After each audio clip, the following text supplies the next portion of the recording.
Hello everyone, this is Ankit Khare and you are watching my YouTube channel उठते परिंदे। तो आज से हम लोग MPPSC, MPSI की तैयारी करने वाले सारे एस्पिरेंट्स के लिए साइंस की जो सीरीज़ है उसको स्टार्ट करने वाले हैं। ये जो सीरीज़ है ये बहुत ज़्यादा इम्पॉर्टेंट है उनके लिए जो कंपटीशन एग्ज़ाम की तैयारी कर रहे हैं और जिनके कंपटीशन एग्ज़ाम में साइंस को पूछा जाता है। ओके, तो very beginning we are starting from 7th class NCERT और पहला जो चैप्टर है हमारा एसिड एंड बेसिस, उन सारे पहलुओं को भी डिस्कस किया जाएगा जो एग्जाम में पूछा जाता है, कैसे क्या ऑब्जेक्टिव क्वेश्चंस बनते हैं। इवन ये NCERT 7th क्लास के बच्चों के लिए भी उतना ही इम्पॉर्टेंट है। ओके, तो इस वीडियो को अंत तक ज़रूर देखिएगा और कुछ चीज़ें मैं आप लोगों को बताना चाहूँगा। अगर आप MPPSC की तैयारी कर रहे हैं तो आपको सिर्फ प्री को ध्यान में रखते हुए तैयारी नहीं करना चाहिए, आपको मेंस का भी सिलेबस सामने रखना चाहिए और प्रिपरेशन को बूस्ट करना चाहिए।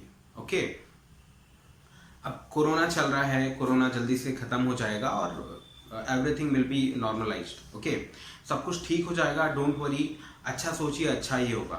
ओके, आई होप आप लोग इस गोल्डन टाइम को, गोल्डन टाइम में कह रहा हूँ, मुझे माफ़ करना, बट आप इसे अपनी लर्निंग में लगा सकते हैं रदर देन बहुत सारी चीज़ों को सोचने के बजाय। ठीक है, तो आपको करना क्या है, जो मैं साइंस की सीरीज स्टार्ट कर रहा हूँ तो उसे पहले ही चैप्टर से, जिसे मैंने एसिड एंड बेसिस से स्टार्ट किया हुआ है, वहाँ से देखना स्टार्ट कीजिए और जल्दी से हम लोग 7th के NCERT को कंप्लीट करेंगे। उसके बाद 8th class, 9th class, 10th class तक हम लोग NCERT साइंस को कंप्लीट करेंगे। उसके बाद जो जीके वाला पोर्शन है उस पर जाएंगे। ओके, धीरे धीरे सारा पोर्शन हम लोग कंप्लीट करेंगे। तो आई होप आप लोगों को समझ में आ गया होगा। तो let's start this topic.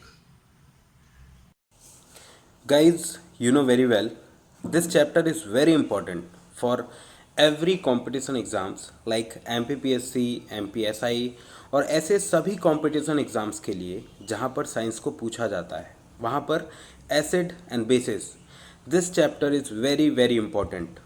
Okay, तो चलिए स्टार्ट करते हैं। सबसे पहले मैं अपने बारे में बता दूँ, this is Ankit Khare and my qualification is B.Ed from RI Bhopal, BE from RGPV University.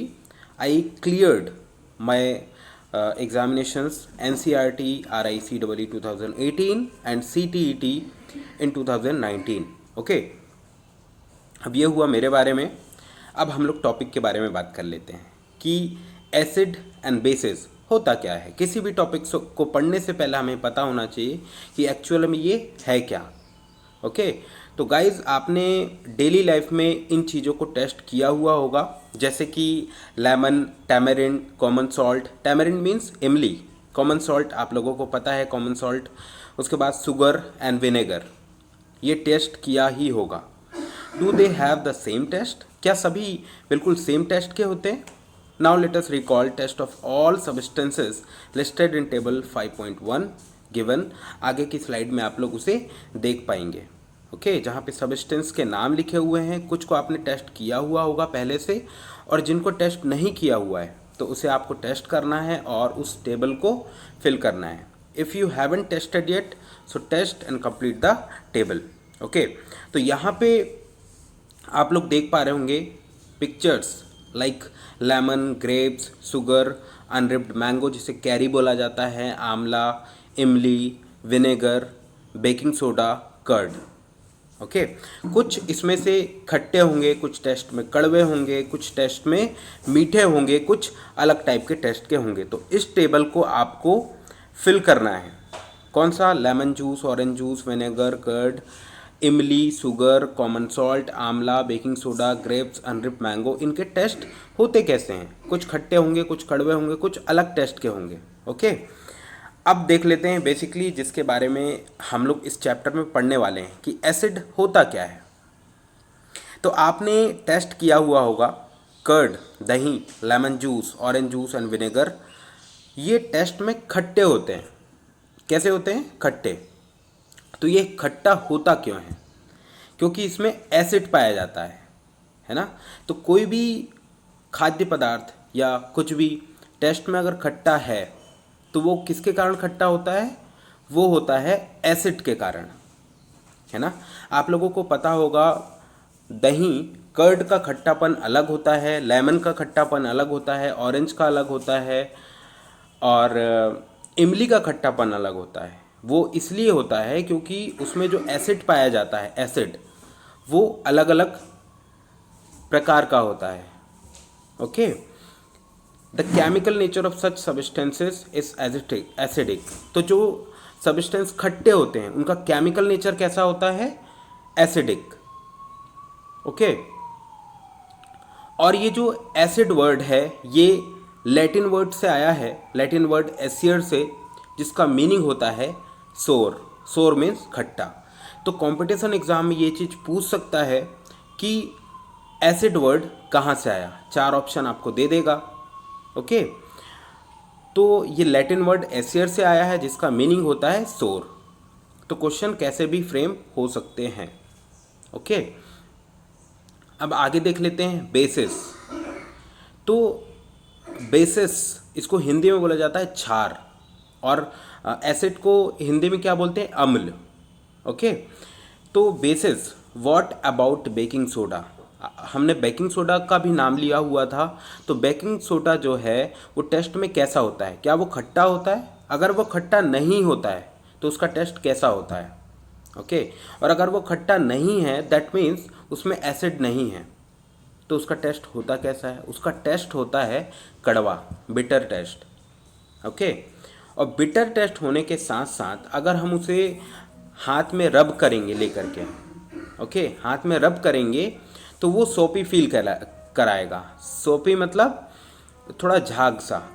तो इससे हम कंक्लूजन निकाल सकते हैं कि वो सब्सटेंस जो कि टेस्ट में कड़वे होते हैं और हाथ से जब हम रब करते हैं तो उंगलियों के बीच में हमें सोपी फील होता है। सोपी मीन्स झाग जैसा।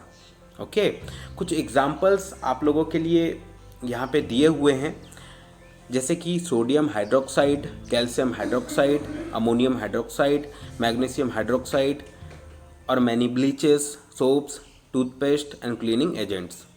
तो जो ब्लीच यूज़ किया जाता है उसमें क्या होता है? बेस, और उसका जो केमिकल नेचर है वो कैसा होता है? बेसिक। ओके, तो अब ये बात हुई कि हमने बहुत सारी चीज़ों को टेस्ट किया, उसके बाद बताया कि this is bitter and this is सोर। ओके, और डिसाइड किया कि this is acid and this is base. तो दुनिया में जितनी भी चीज़ें हैं हम सबको तो टेस्ट नहीं कर सकते, तो बिना टेस्ट किए उसको पता करने के लिए एक टेक्निक कहें या मेथड कहें उसे बनाया गया है। ओके, इंडिकेटर्स कहा जाता है, जो बताता है कि ये एसिड है और ये बेस है। अब वो कैसे बताता होगा? इंडिकेटर्स का मतलब हिंदी में होता है संकेतक, जो संकेत देता है कि दिस इज़ एसिड और this is base. So special type of substances are used to test whether a substance is acidic or basic. These substances are known as indicators. तो ऐसे सब्सटेंस जो कि बताते हैं, कंफर्म करते हैं दिस इज एसिड और this is base, okay, called indicators. The indicators change their color when added to a solution containing an acidic or a basic substance. तो indicators जो हम यूज़ करते हैं जब किसी सॉल्यूशन में डाला जाता है तो उनका कलर जो है चेंज हो जाता है अकॉर्डिंग टू, जैसे कि एसिड है तो उसका अलग कलर होगा, बेस है तो उसका अलग कलर होगा।